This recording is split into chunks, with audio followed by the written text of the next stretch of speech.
ನೀವು ಯಾವತ್ತಾದ್ರೂ ಫೀಲ್ ಮಾಡಿದ್ದೀರಾ ಅದೇ ದಿನಾನೇ ಮತ್ತೆ ಮತ್ತೆ ಜೀವಿಸ್ತಿದ್ದೀನಿ ಅಂತ? ಒಂದು ಲೂಪಲ್ಲಿ ಸ್ಟಕ್ ಆಗಿದ್ದೀನಿ, ಹಾಗೆ ಅದೇ ಸಿಚುವೇಶನ್ಸ್ ಎಕ್ಸ್ಪೀರಿಯನ್ಸ್ ಮಾಡ್ತಾ, ಅದೇ ಟೈಪ್ ಪೀಪಲ್ನ ಮೀಟ್ ಮಾಡ್ತಾ, ಅದೇ ಪ್ರಾಬ್ಲಮ್ಸ್ನ ಫೇಸ್ ಮಾಡ್ತಾ ಇದ್ದೀನಿ ಅಂತ. ಈ ವಿಡಿಯೋದಲ್ಲಿ ನಾವು ನೋಡೋಣ ಇದು ಯಾಕೆ ಆಗುತ್ತೆ ಮತ್ತೆ ಯೂನಿವರ್ಸ್ ನಮಗೆ ಏನು ಹೇಳೋಕೆ ಟ್ರೈ ಮಾಡ್ತಾ ಇದೆ ಅಂತ. ಲೈಫಲ್ಲಿ ರಿಪೀಟ್ ಆಗ್ತಾ ಇರುವ ವಿಷಯಗಳು ಕೋಇನ್ಸಿಡೆನ್ಸ್ ಅಲ್ಲ, ಯೂನಿವರ್ಸ್ ಇದನ್ನ ಸಿಗ್ನಲ್ ಹಾಗೆ ಯೂಸ್ ಮಾಡುತ್ತೆ. ಸೇಮ್ ಸಿಚುವೇಶನ್ ಮತ್ತೆ ಮತ್ತೆ ಬಂದ್ರೆ ಅದು ವೇಕಪ್ ಕಾಲ್. ದೇಜಾವು ಬಗ್ಗೆ ಥಿಂಕ್ ಮಾಡಿ, ಈ ಮೂಮೆಂಟ್ ಆಲ್ರೆಡಿ ಎಕ್ಸ್ಪೀರಿಯನ್ಸ್ ಮಾಡಿದ್ದೀನಿ ಅಂತ ಅನಿಸ್ತದೆ ಅಲ್ವಾ? ಇದು ಕೇವಲ ನಿಮ್ಮ ಇಮ್ಯಾಜಿನೇಷನ್ ಅಲ್ಲ, ಯೂನಿವರ್ಸ್ ನಿಮಗೆ ಜೆಂಟಲ್ ಆಗಿ ಸಿಗ್ನಲ್ ಕೊಡ್ತಾ ಇದೆ. ಅಟೆನ್ಷನ್ ಕೊಡಿ, ಇದರಲ್ಲಿ ಒಂದು ಲೆಸನ್ ಇದೆ, ಲರ್ನ್ ಮಾಡಿ ಅಂತ ರಿಮೈಂಡ್ ಮಾಡ್ತಾ ಇದೆ. The role of fear. Fear ಅಂದ್ರೆ ಪವರ್ಫುಲ್ ಫೋರ್ಸ್. ಇದು ನಮ್ಮ ಲೈಫ್ ಡಿಸಿಷನ್ಸ್ನ ಕಂಟ್ರೋಲ್ ಮಾಡುತ್ತೆ. Fear of rejection, fear of failure, fear of unknown, ಇವೆಲ್ಲ ನಮ್ಮನ್ನ ಅದೇ ಮಿಸ್ಟೇಕ್ಸ್ನ ಮತ್ತೆ ಮತ್ತೆ ಮಾಡಿಸುತ್ತೆ. ಫಾರ್ ಎಕ್ಸಾಂಪಲ್, ಮಾರಿ ಅಂತ ಒಂದು ಪರ್ಸನ್, ಅವಳು ಟಾಕ್ಸಿಕ್ ರಿಲೇಶನ್ಶಿಪ್ ಅಲ್ಲಿ ಮತ್ತೆ ಮತ್ತೆ ಸಿಗ್ತಾಳೆ. ಡೇವಿಡ್ ಅಂತ ಒಂದು ಪರ್ಸನ್, ಅವನು ಅವನ ಜಾಬ್ನ ಹೇಟ್ ಮಾಡ್ತಾನೆ, ಆದ್ರೂ ಅದೇ ಜಾಬ್ನಲ್ಲಿ ಇಯರ್ ಆಫ್ಟರ್ ಇಯರ್ ಸ್ಟಕ್ ಆಗಿದ್ದಾನೆ. ಈ ಸಿಚುವೇಶನ್ಸ್ಗೆ ಕಾರಣ ಫಿಯರ್. ಸಿಂಗಲ್ ಆಗ್ಬಿಡ್ತೀನಿ ಅಂತ ಭಯ, ಚೇಂಜ್ ಮಾಡಿದ್ರೆ ಏನಾಗುತ್ತೋ ಅಂತ ಭಯ, ಅನ್ನೌನ್ನ ಭಯ. ಈ ಫಿಯರ್ ನಮ್ಮನ್ನ ಸೇಫ್ ಝೋನ್ ಅಲ್ಲಿ ಬಂಧಿಸಿ ಬಿಡುತ್ತೆ.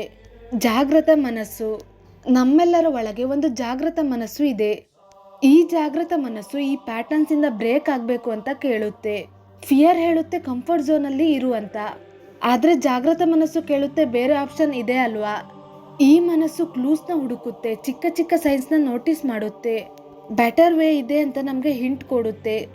ಫಿಯರ್ ಓವರ್ಕಮ್ ಮಾಡಿ ಮುಂದೆ ಹೋಗಬೇಕು ಅಂತ ಪುಷ್ ಮಾಡುತ್ತೆ. Parallel realities. ಇಮ್ಯಾಜಿನ್ ಮಾಡಿ ನಿಮ್ಮ ಬೇರೆ ವರ್ಷನ್ಸ್ ಬೇರೆ ರಿಯಾಲಿಟೀಸ್ ಅಲ್ಲಿ ಜೀವಿಸ್ತಿದ್ದಾರೆ ಅಂತ. ಕೆಲವರು ಅದೇ ಪ್ಯಾಟರ್ನ್ಸ್ ಅಲ್ಲಿ ಸ್ಟಕ್ ಆಗಿದ್ದಾರೆ, ಯಾಕೆಂದ್ರೆ ಚೇಂಜ್ಗೆ ಭಯ. ಆದ್ರೆ ಇಮ್ಯಾಜಿನ್ ಮಾಡಿ ಫಿಯರ್ನ ಫೇಸ್ ಮಾಡಿದ್ರೆ ಏನಾಗುತ್ತೆ? ಒಂದ್ ವೇಳೆ ನಿಮ್ಗೆ ಭಯ ಕೊಡುವ ಚಾಲೆಂಜ್ ಆಕ್ಚುಲಿ ಒಂದು ಡೋರ್ ಆಗಿದ್ರೆ, ನೀವು ಚಾಲೆಂಜ್ಗೆ ಮತ್ತು ನ್ಯೂ ರಿಯಾಲಿಟಿಗೆ. Hidden treasures. ಈ ನ್ಯೂ ರಿಯಾಲಿಟೀಸ್ ಅಲ್ಲಿ ಹಿಡನ್ ಟ್ರೆಜರ್ಸ್ ಇರುತ್ತೆ. ಅಂದ್ರೆ ನ್ಯೂ ಅಪರ್ಚುನಿಟೀಸ್ ಸಿಗುತ್ತೆ, ನ್ಯೂ ರಿಲೇಶನ್ಶಿಪ್ ಸ್ಟಾರ್ಟ್ ಆಗುತ್ತೆ, ಮತ್ತೆ ನಮ್ಮ ಜೀವನದ ಬಗ್ಗೆ ಅಂಡರ್ಸ್ಟ್ಯಾಂಡಿಂಗ್ ಬರುತ್ತೆ. ಆದ್ರೆ ಇದೆಲ್ಲ ನಿಮ್ಗೆ ಈಸಿಯಾಗಿ ಸಿಗಲ್ಲ. ನಾವು ಅನ್ನೋನ್ಗೆ ಸ್ಟೆಪ್ ಹಾಕಬೇಕು, ನಮ್ಮ ಫಿಯರ್ಸ್ನ ಫೇಸ್ ಮಾಡಬೇಕು, ಮತ್ತೆ ಅದನ್ನ ಕ್ರಾಸ್ ಮಾಡಿ ಮುಂದೆ ಹೋಗಬೇಕು. Awakening and liberation. Awakening start ಆಗೋದು ನಾವು ನಮ್ಮ ಫಿಯರ್ಸ್ನ ಡೈರೆಕ್ಟ್ಲಿ ಫೇಸ್ ಮಾಡಿದಾಗ. ಪ್ರತಿದಿನ ಕೇವಲ ಸರ್ವೈವ್ ಆಗಬೇಕು ಅಂತ ಅಲ್ಲ, ಲರ್ನ್ ಆ್ಯಂಡ್ ಗ್ರೋ ಆಗಬೇಕು ಅಂತ ನೋಡಿದಾಗ ಸೈಕಲ್ ಬ್ರೇಕ್ ಆಗೋಕೆ ಸ್ಟಾರ್ಟ್ ಆಗುತ್ತೆ.